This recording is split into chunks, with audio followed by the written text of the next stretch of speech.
মা নন্দরানী নরহরিকে বলছে, হরি নরহরি,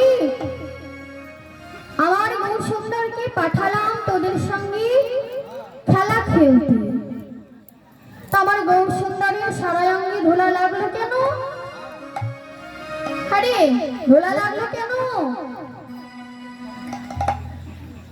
গৌরীর সর্বাঙ্গে ধোলা লেগেছে, কিন্তু তার বদনে ধোলা লাগেনি। সচিমাতা নরহরিকে বলছে, নরহরি, আমার গৌরীর সর্বাঙ্গে ধোলা লেগেছে, কিন্তু বদনে ধোলা লাগেনি কেন?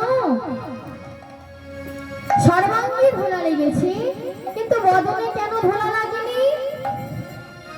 নরহরি বলছে, মাগো, তোমার গৌরীর বদনে ধোলা লেগেছিল।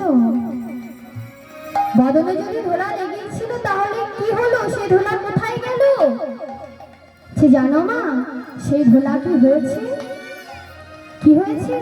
ধোলা ধুয়ে যে গিয়েছে,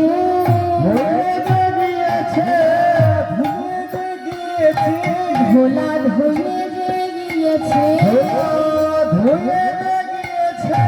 ওই কৃষ্ণ বলে কেঁদে কেঁদে ধুয়ে যে গিয়েছে, কৃষ্ণ বলে কেঁদে কেঁদে ধুয়ে যে গিয়েছে, কৃষ্ণ বলে কেঁদে কেঁদে ধুয়ে যে গিয়েছে, কৃষ্ণ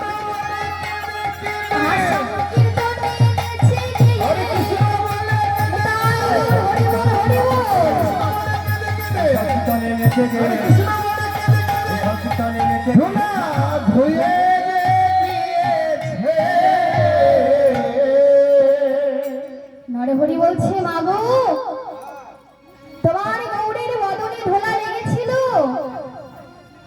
কিন্তু সেই ধোলা ওই সংকীর্তনে নাচতে নাচতে আর হরিনাম গাইতে গাইতে, কৃষ্ণ বলে কাঁদতে কাঁদতে বদনের সব ধোলা ধুয়ে চলে গেছে।